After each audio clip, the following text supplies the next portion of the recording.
As a personal trainer, I get asked a lot of questions a lot of the time, but by far the most commonly asked question is what is the fastest way to burn body fat? Now what makes this even more interesting is a lot of people like to give their tummy a little bit of a wobble just to exaggerate the point that they are really fat. I get it, you're overweight and you want to reduce it as quickly as possible, but you might not be asking yourself the right question there. Now here's 3 questions which are going to be far more productive to ask. How can I get stronger? How can I improve my diet? How can I improve my daily habits?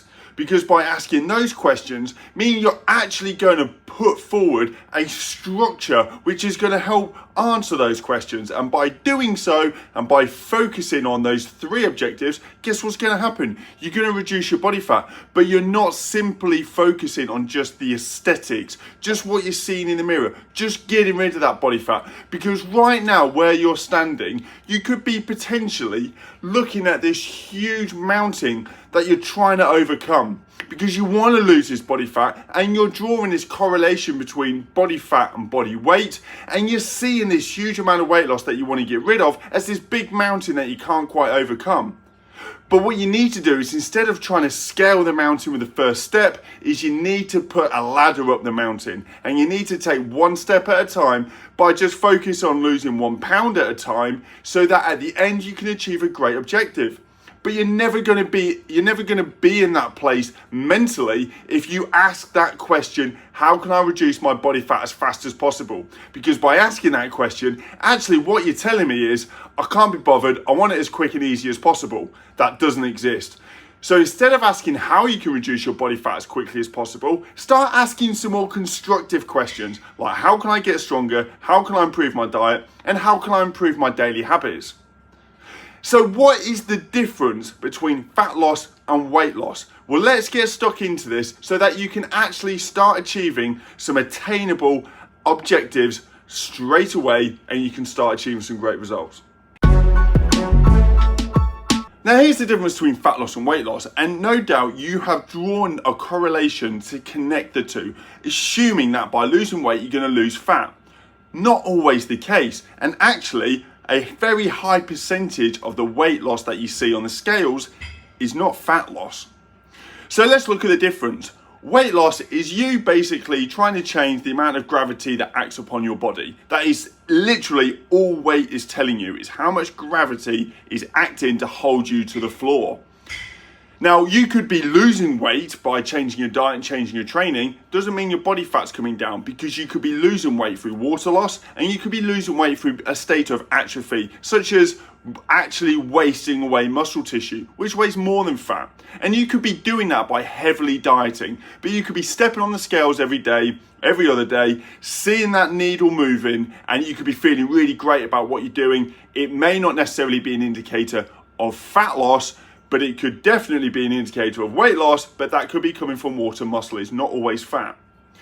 Now, fat loss, however, is the simple process of burning or oxidizing stored lipid. Now, stored lipid is kind of the scientific name for fat, right? It's the fuel source which we store all over our body, which is there if we require and if we need to call upon it in a calorie deficit. So if we go through a process where we haven't eaten food for a period of time that we went through during evolution, our body will store fat and call upon it during that time so that our blood sugars don't drop too low. So that is the difference between fat loss and weight loss. Weight loss is you're simply just changing your relationship with gravity. Fat loss is you're quite simply burning or oxidizing stored lipid, fat within your body and using it as fuel. Now, I can assume you want to achieve the second one and not the first one. So first point in the video, don't always trust scales.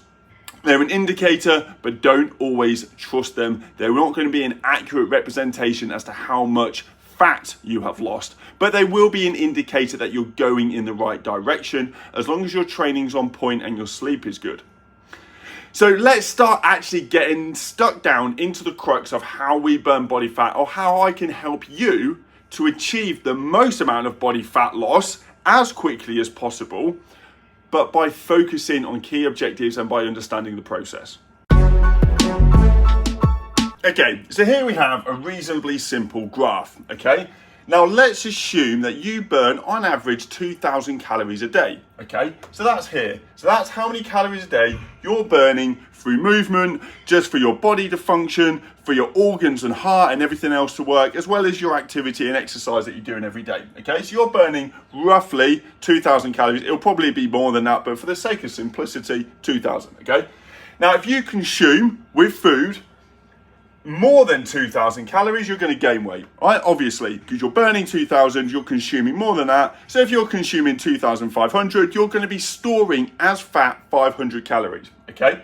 So in order for you to reduce your body fat, you need to create a demand for excess energy. So you need to achieve what's known as a calorie deficit. You need to be consuming just under the amount of calories that you require. So the golden area is 20%. So you need to be consuming about 20% less calories than you burn. And that means your body requires excess energy. It's going to go to that stored lipid and it's going to use it because it requires it for energy production. Now, the problem with asking the question, how fast can I reduce my body fat, is a bit of an indicator that you're probably going to go into a too large a deficit. So you're going to start entering 30, 40, 50% deficit, which at 50% deficit, you're going to be consuming just 1,000 calories, okay? That means you're only giving your body enough for half the amount of fuel in which it needs. And that's because you want to achieve the most amount of fat loss or weight loss as quickly as possible. The problem with that is as your calorie deficit drops, so does your metabolism, which is your process of energy production. So if you're trying to lose that fat too quickly by adding in a calorie deficit that's too aggressive, your metabolism's going to drop down, you're going to feel tired, you're going to feel lethargic, you're going to have brain fog, your sleep's going to be affected, you're going to be struggling in the gym, the amount of weight that you're lifting is going to decrease, and actually you're going to be in a far worse position than what you are now because you're not fueling your body correctly. So there is the golden deficit, 20%, and that is where I would need to get you to if you was my client so that we could achieve a sustainable level of fat loss whilst also improving your sleep, improving your health, improving your strength, your fitness, and the quality of your daily habits. That is why asking how fast I can reduce my body fat is the wrong question. Okay, now any healthy fat loss plan, your objective is to lose about 1 pound to 2 pounds of fat a week. Now you may be thinking, is that it? Is that it? But let's look at it, right? That is actually about the size of 1 pound of fat. If it was to sit in my hand, it would kind of be sat like that. So it's a lot larger than what you think it is. Now, 1 pound of fat contains 3,500 calories. So let's go back to our previous graph where we were showing that you was burning 2,000 calories a day, okay? So over a week, those 2,000 calories per day are going to total 14,000 calories collectively over the week.